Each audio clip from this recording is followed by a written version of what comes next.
നിശ്ചയത്തിനുള്ളൊരു മുഹൂർത്തം നോക്കണം. അത് നാളെ തന്നെ ജ്യോത്സ്യനെ കണ്ടിട്ട് വിവരം അറിയിച്ചേക്കാം. നിശ്ചയത്തിന് അന്ന് തന്നെ പറഞ്ഞുറപ്പിച്ച കാര്യങ്ങളൊക്കെ ഏർപ്പാട് ചെയ്യുള്ളൂ അല്ലേ?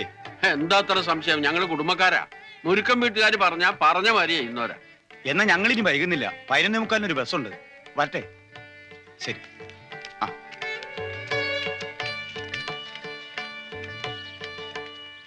അല്ല, ഇവിടെ എന്തൊക്കെയോ പറയുന്ന കേട്ടല്ലോ. ഈ വീട് മോക്കുള്ളതാണെന്നോ കല്യാണത്തിന് മുമ്പേ എഴുതി കൊടുത്തേക്കാമെന്നോ. അതിനെന്താ? അയ്യെന്താ മാങ്ങാ തൊലി. ഇത് താവഴി സ്വത്താണല്ലോ. അങ്ങനെ വരുമ്പോ രേണുകയ്ക്കും രാജേഷിനും ഈ വീട്ടിന് അവകാശമുണ്ട്. രാജേഷ് മൈനറാണ്, ഒപ്പ് വേണ്ട. രേണുകയുടെ ഒപ്പ് വാങ്ങിച്ചു ആവോ? മനസ്സിലായില്ലേ? രേണുക എന്ന് പറഞ്ഞ എന്റെ ഭാര്യ, അമ്മാവന്റെ മോള്. ദോ മഞ്ഞ സാരി. അത് ഇടദ്ദേഹം നമ്മളെല്ലാരും കൂടെ ആശയുടെ പേരിലും കൂടെ എഴുതി വച്ചാ മതിയല്ലോ. അതത്ര എളുപ്പത്തിൽ നടപ്പുള്ള കാര്യമാണോ? സുഗത, ഓ, രേണുകയുടെ കല്യാണത്തിന് ഇച്ചിരി സ്വർണവും പണവും ഒക്കെ ഉണ്ടായിരുന്നു. ഇപ്പൊ ഒന്നുമില്ല, അറിയാലോ. ഓ, ധ്വനി മനസ്സിലായി. എടാ ചെറ്റേ, സ്ത്രീധനമായിട്ട് നനയ്ക്കാൻ അന്നേ സ്വർണവും പണവും ഒക്കെ തന്നതല്ലേ, പിന്നെ ഇപ്പൊ എന്തിനാടാ കടം ചെലക്കുന്നത് എന്നല്ലേ അമ്മ ഉദ്ദേശിച്ച്? പൊട്ടന്റെ മുമ്പിൽ ശങ്കൂതണമാരി ഞാൻ ഈ കാര്യം പറയാൻ തുടങ്ങിയത് വർഷം കുറയായി. ഞങ്ങളുടെ കല്യാണം കഴിഞ്ഞിട്ട് വർഷം 12 അന്ന് മുതൽ ഇന്ന് വരെ എന്റെ ഭാര്യയ്ക്ക് മോനും കൂടി അവകാശപ്പെട്ടതാണ് ഈ വീട്. ഈ ചാവടി അതിന് ചുറ്റും അവരുടെ പേരിൽ എഴുതി വെച്ചാലേ കല്യാണം നടക്കൂ. അല്ലാതെ നടത്താൻ ഞങ്ങൾക്കറിയാം. നിനക്ക് കാണണോടാ? ഒന്നുകൂടെ മാറിയേക്ക്. എല്ലാവർക്കും ഉള്ളത് അന്നേ ചേട്ടൻ ഭാഗം ചെയ്ത് വച്ചിട്ടുണ്ട്. വടക്കേ പറമ്പ് നിനക്കാ. പറമ്പെന്തിന്? എനിക്കും ഫാമിലിക്കും ദൂറാണ്. ഞങ്ങൾക്ക് ചാവടി തന്നെ വേണം. സ്വന്തം നാട്ടിന് സ്ഥലം മാറ്റം വാങ്ങി പെട്ടിയും പ്രമാണമായിട്ട് നാണമില്ലാതെ ഭാര്യ വീട്ടിൽ വന്ന് പൊറുക്കാൻ തുടങ്ങിയപ്പോ ഞാൻ പറഞ്ഞതാ ഇത് കോടാലിയാവുന്നു. പള്ള നിറച്ച് കള്ളും കുടിച്ച് തെമ്മാടിത്തരവും കാണിച്ച് അനിയന്റെ ആസനം താങ്ങി നടക്കുന്ന നിന്നേക്കാൾ അന്തസ്സുണ്ടാ എനിക്ക്. താവഴി പ്രകാരമുള്ള കിട്ടിയേ തീരൂ. താവഴി പ്രകാരമാണോ തന്തവഴി പ്രകാരമാണോ ഞങ്ങൾ തീരുമാനിച്ചോളൂ. നിനക്ക് സ്വന്തമായി തീരുമാനിക്കാനല്ല നാട്ടിൽ കോടതിയും പോലീസും ഒക്കെ ഉള്ളത്. എന്നാ നീ കോടതി പോയി മേടിക്കുന്ന തെണ്ടി. ഞാൻ സുഗതനാണെങ്കിൽ വാങ്ങിക്കോടാ അച്ഛറ്റെ.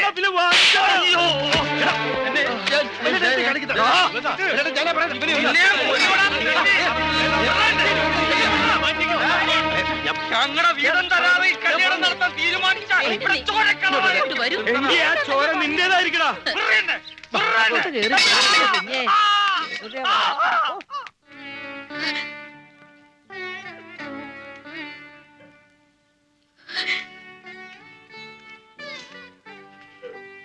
എന്താ മോളെ? എനിക്ക് കല്യാണം വേണ്ട ചേട്ടാ. ഞാൻ നിങ്ങൾക്കൊക്കെ ഇത്ര വലിയ ഭാരമാണെന്ന് അറിഞ്ഞില്ല. എന്നെ ചൊല്ലിയല്ലേ ഈ ബഹളങ്ങളൊക്കെ ഉണ്ടായത്. അല്ല, കുറെ കഴിഞ്ഞുണ്ടാകേണ്ടിയിരുന്നത് ഇത്തിരി നേരത്തെ ആയി എന്ന് മാത്രം. നീ കരയണ്ട. മോളുടെ ചേട്ടനല്ലേ പറയുന്നത്? എല്ലാം മംഗളമായിട്ട് നടക്കും കേട്ടോ. കരയാൻ ഒന്ന്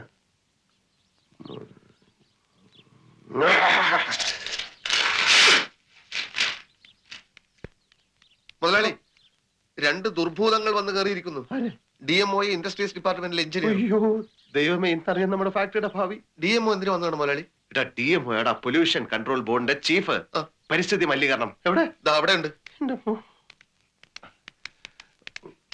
പറഞ്ഞ സാർ, അകത്തോട്ട് കയറി ഇരിക്കാം. ഇരുന്നിട്ട് കാര്യമുണ്ടോന്ന് തോന്നുന്നില്ല. ഈ കെട്ടിടം വെച്ചോണ്ട് ഫാക്ടറി തുടങ്ങിക്കളയാമെന്നാണോ തന്റെ വിചാരം? എന്ത് പറ്റി സാർ? ഫാക്ടറി കെട്ടിടം തന്റെ തോന്നിവാസത്തിന് വെച്ചാ മതിയോ? ഈ വാതിൽ നോക്കണം. അകത്തോട്ടല്ല, പുറത്തോട്ട് വേണോ അത് തുറക്കാൻ? അതുകൊണ്ട് എന്താ സാർ പ്രത്യേകത? ന്യായം ചോദിക്കണ്ട, നിയമം നിയമമാണ്. അപ്പൊ വേസ്റ്റ് കളയാനുള്ള സംവിധാനം എങ്ങനെയാണ്? അത് അപ്പപ്പ ഞങ്ങൾ എടുത്തോണ്ട് കളയും സാർ. എന്ന് വെച്ചാൽ പൈപ്പ് ലൈൻ ഇല്ലെന്നോ? സാർ, ഇവിടെ ഞങ്ങൾ റോഡ് കയറി മാലിന്യങ്ങൾ പുഴയിലേക്ക് ഒഴുക്കും. തൊട്ടടുത്തല്ലേ പുഴ? പുഴയിലേക്ക് ഒഴുക്കുക, എന്നിട്ട് വേണം ജനങ്ങളുടെ കുടിവെള്ളം വൃത്തിയാവാൻ. സാർ, ഒരു ബിസ്ക്കറ്റ് ഫാക്ടറിയിൽ എന്ത് വൃത്തിയായിട്ട് വേസ്റ്റ് വരണ്ട സാർ. അത് താനാണോ തീരുമാനിക്കാൻ? സാർ, പാൽപ്പൊടി, മാവ്, പഞ്ചസാര, സുഗന്ധദ്രവ്യങ്ങളായ ഏലക്ക, ഗ്രാമ്പു തുടങ്ങിയതാണ് ഇവിടുത്തെ വേസ്റ്റ്. അതുകൊണ്ട് കാര്യമില്ല. പഞ്ചാമൃതമായാലും കെട്ടിക്കിടന്ന മാലിന്യമാണ്. അതിൽ നിന്ന് ബാക്ടീരിയ ക്രിയേറ്റ് ചെയ്യപ്പെടും. അത് ചുറ്റുപാടും പടരും. ജനങ്ങൾ പകർച്ചവ്യാധി വന്ന് ചാവും. സാർ, പഞ്ചാര ഏലക്ക എന്ത് ബാക്ടീരിയ ഉണ്ടാക്കാനാണ്? Stop your nonsense. 2 അടി വ്യാസമുള്ള പൈപ്പിട്ട മാലിന്യങ്ങൾ അതിലൂടെ കടലിലേക്ക് ഒഴുകണം. സാർ, കടൽ 6 കിലോമീറ്റർ ദൂരെയാണ് സാർ. അവിടെ വരെ പൈപ്പിട്ടാ മതി. ഒരു കാര്യം ഞാൻ ചോദിച്ചോട്ടോ? ഒന്നും ഇങ്ങോട്ട് ചോദിക്കട്ടെ, പറയുന്ന അനുസരിച്ച് ഞാൻ ചോദിക്കും. ഒരു സർക്കാർ ബസ് മുമ്പിൽ കൂടെ പോയാ പുക കൊണ്ട് ആർക്കും കുറെ സമയത്തേക്ക് കണ്ണു കാണാൻ പറ്റില്ല. കോർപ്പറേഷനിലെ ഓടകൾ മന്ത് വരുത്തുന്ന കൊതുകളുടെ സുഖവാസ കേന്ദ്രമാണ്. സർക്കാർ ആശുപത്രിയുടെ മുമ്പിൽ കൂടെ മനുഷ്യന് നാറിയിട്ട് വഴി നടക്കാൻ പാടില്ല. അവിടെയൊക്കെ ജനങ്ങളുടെ ആരോഗ്യത്തെ പറ്റി സാറിന് ഇത്ര താല്പര്യമില്ലാത്ത, അപ്പൊ ജനങ്ങൾക്ക് പകർച്ചവ്യാധി വരുന്നതോ അവർ ചാവുന്നതല്ല കാര്യം. എന്നെ പോലുള്ള പാവപ്പെട്ടവന്മാർ ഇതുപോലുള്ള വ്യവസായ സ്ഥാപനങ്ങൾ തുടങ്ങാൻ പാടില്ല, നന്നാവാൻ പാടില്ല. അതല്ലേ കാര്യം? താൻ ഞങ്ങളെ ഡ്യൂട്ടി പഠിപ്പിക്കുകയാണോ? സ്പെസിഫിക്കേഷൻ തെറ്റിച്ച് ഒരു കാര്യവും ചെയ്യാമെന്ന് താൻ മോഹിക്കണ്ട. എവിടോ പൂച്ചപ്പര, എവിടോ തീ അണയ്ക്കാനുള്ള സംവിധാനം? ഇവിടെ റൂഫ് മാത്രമേ കറക്റ്റ് ആയിട്ട് ചെയ്തിട്ടുള്ളൂ. എങ്കിൽ റൂഫ് മാത്രം ഇങ്ങനെ വായു നിർത്തിയിട്ട് ബാക്കി കെട്ടിടം ഇടിച്ചു പൊളിച്ചു കളാം സാർ. ഷട്ടപ്പ് ഡോക്ടർ, നമുക്ക് പോവാം. ഇവൻ ഫാക്ടറി എന്റെ തുടങ്ങിയല്ലേ. പൊന്നു സാറേ, ഇത് ഇത്ര എത്തിക്കാൻ പറ്റ പാടെ എനിക്കേ അറിയാവൂ. നാട് മുഴുവൻ കടവാ. സ്കൂൾ മാഷ എന്റെ അച്ഛന്റെ പെൻഷൻ കമ്മ്യൂട്ട് ചെയ്ത കാശ് കൊണ്ട് അറിയാതെ തുടങ്ങിപ്പോയതാ. ഒടുവിൽ താമസിക്കുന്ന വീട് വരെ ബാങ്കിൽ കൊളാട്രൽ സെക്യൂരിറ്റി കൊടുക്കേണ്ടി വന്നു. ഉടനെ പ്രൊഡക്ഷൻ തുടങ്ങിയില്ലെങ്കിൽ ആത്മഹത്യ ചെയ്യേണ്ടി വരും. മടുത്തു സാർ. നിങ്ങളെപ്പോലുള്ളവരുടെ വീടിന്റെയും ഓഫീസിന്റെയും വാതിക്കെ കിടന്ന് എന്റെ ജന്മം ഏതാണ്ട് പാഴായി. തന്റെ കഥ കേട്ട് കരഞ്ഞ് കവിത എഴുതാൻ വന്നല്ലേ ഞങ്ങള്. ഇയാളോട് ഫാക്ടറി തുടങ്ങാൻ ഞങ്ങൾ നിർബന്ധിച്ചോ? ഇല്ല സാർ, എനിക്ക് തന്നെ പറ്റിയൊരു അബദ്ധമാണ് സാർ. നിയമത്തിന്റെ ഒരു അയവും പ്രതീക്ഷിക്കണ്ട. ഞാൻ എന്ത് ചെയ്യണം സാർ? എടോ, താൻ ഓഫീസിൽ വന്നപ്പോ 1 ലക്ഷം രൂപയുടെ ഭദ്രതാ സർട്ടിഫിക്കറ്റ് എടുക്കാൻ പറഞ്ഞിട്ട് താൻ എടുത്തോ? അതിന് പണം വേണ്ട സാർ. പണമില്ലാത്തവൻ കക്കാൻ പോണോടോ. ഭദ്രത എടുക്കാതെ തന്റെ കേസ് പരിഗണിക്കുന്ന പ്രശ്നമേ ഇല്ല. വാ പോവാം. Sir, DMO sir. Sir, sir, ഞാൻ സാർ,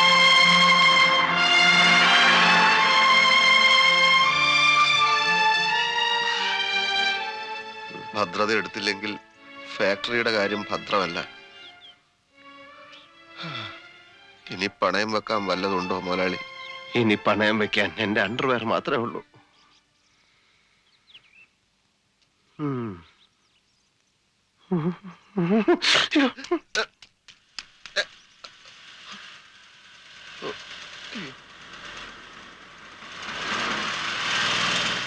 അവൻ എവിടെടാ ആ സേതു?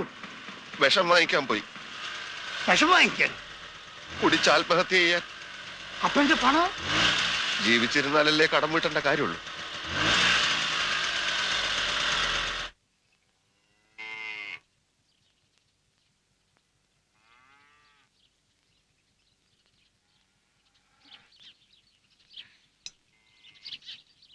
നാളെ ശ്യാമയുടെ കല്യാണം.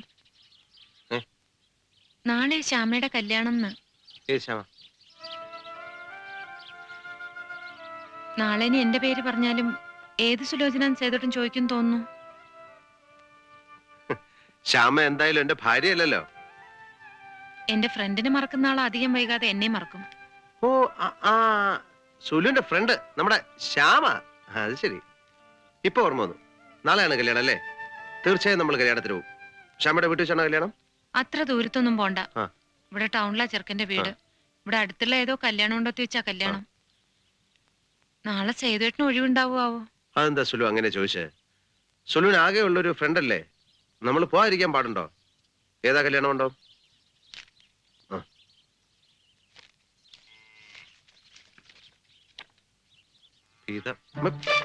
പീതാംബരക്കുറുപ്പിന്റെ മകൻ ശരവണൻ. എന്റെ അല്ല, ഈ ശ്യാമയുടെ പയ്യൻ എടുത്താണല്ലേ? അറിയോ? പോവാം, പോണല്ലേ? പോവാം, പോവാം.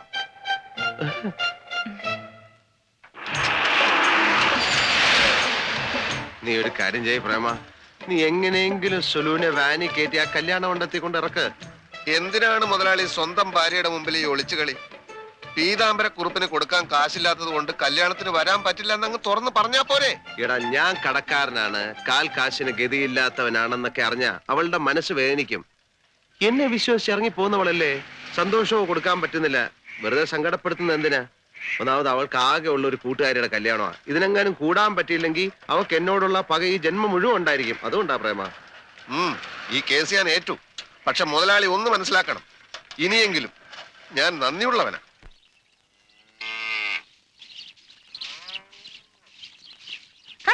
മണ്ണ് വാരി കളിക്കാതെ പിള്ളേരെ ചോറി പിടിക്കും. എണീച്ചു പോ.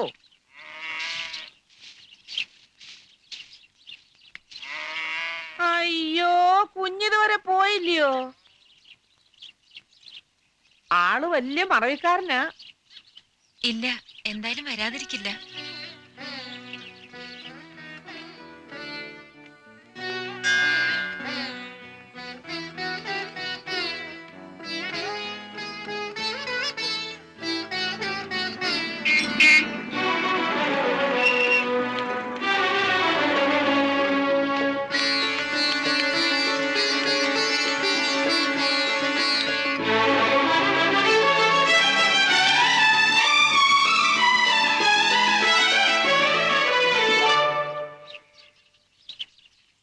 KFC KSCB industries department. മുതലാളി അവരുമായി വലിയൊരു ചർച്ചയില്ല. നമ്മൾ ചെല്ലുമ്പോഴേക്ക് മൂപ്പര് വഴി കാത്തു നിൽക്കും. വന്നാട്ടെ. മുഹൂർത്തം തെറ്റും.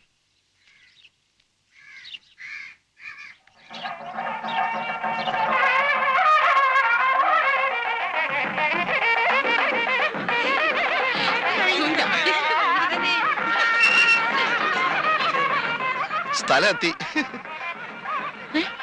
സേതുട്ടൻ അത് കാത്തു നിൽക്കാമെന്ന് പറഞ്ഞ സ്ഥലത്തൊക്കെ ഞാൻ നോക്കിയതാ. ഏതായാലും വന്ന കാര്യം നടക്കട്ടെ.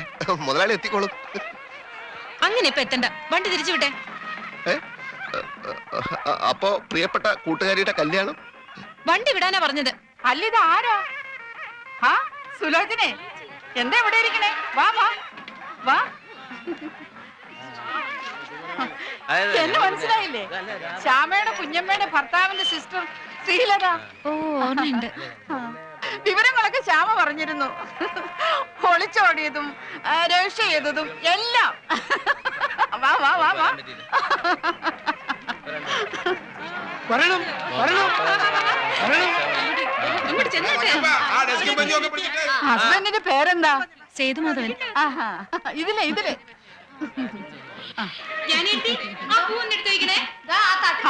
ചേച്ചി സുലോചനെ അറിയല്ലേ? മേലെ മഠത്തിലെ ശ്യാമയുടെ ഫ്രണ്ട്. ആഹാ, ഒളിച്ചോടിയ. ഇത് സുലോചനയുടെ ഭർത്താവ്, തട്ടിക്കൊണ്ടുപോയ വീരൻ. ഞാൻ ശ്യാമ അകത്തുണ്ട്. എല്ലാരും അകത്തോട്ട് കയറി ഇരിക്കുന്നേ. വേണ്ട, നിന്റെ ഒളിച്ചോട്ടക്കാരി ഫ്രണ്ട് ഭർത്താവും. ഇങ്ങനെ വല്ലതും പോരായിരുന്നു നിനക്ക്? ഈ പാട് വല്ലതും ഉണ്ടായിരുന്നോ? എവിടെ ആളെവിടെ? സുഖമില്ലാതെ കിടപ്പിലായിപ്പോയി. അതെ, ഭയങ്കര വയറിളക്കം. ആര് പറഞ്ഞു? വെറും വേദനയുള്ളൂ. ഇതാരാ? ഇത് ഞാൻ ഭർത്താവ് അല്ല, ഭർത്താവിന്റെ ഫ്രണ്ട്. പുറത്തു വന്നോളൂ, ഞാൻ വന്നേക്കാം. അത് കറക്റ്റ്. നീ എന്നോട് ക്ഷമിക്കണം ശ്യാമേ, എനിക്ക് ഉടനെ പോണം. സേതുവേട്ടന് ഭക്ഷണവും മരുന്നൊന്നും എടുത്തു കൊടുക്കാൻ ആരുമില്ല അവിടെ. നീ എന്തായി പറയുന്നത്? എന്റെ കല്യാണത്തിന് വന്നിട്ട് ശ്യാമേ പ്ലീസ്, അങ്ങനത്തെ ഒരു സിറ്റുവേഷൻ ആയിപ്പോയി. ഈ ഒരു അവസ്ഥ ഞാനെന്ത് പറയാനാ? നിന്റെ ഇഷ്ടം. പോട്ടെ.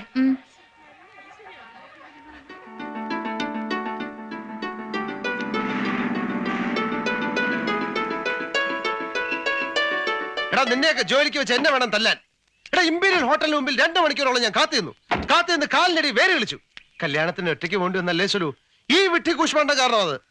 ഇമ്പീരിയൽ ഹോട്ടലിന്റെ മുമ്പിലല്ല, മലബാർ പാലസിന്റെ മുമ്പിലല്ലേ എന്നോട് നിൽക്കാമെന്ന് പറഞ്ഞു. ഒറ്റ അടി വെച്ച് തന്നോണ്ടല്ലോ റാസ്കൽ. ആനാന്ന് പറ, ചേരാന്ന് പറ കേൾക്കുന്ന ദ്രോഹി.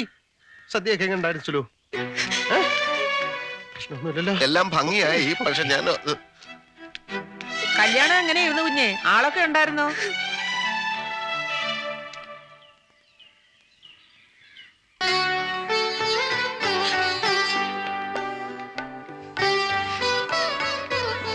ആശയവിനിമയത്തിൽ വന്നുപെട്ട ഒരു തകരാറാണ്.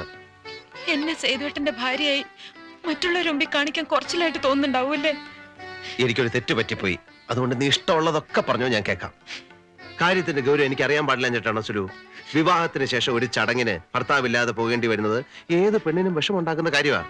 ഭർത്താവ് ഉണ്ടായിരുന്നല്ലോ, എല്ലാരും പരിചയപ്പെടും ചെയ്തു.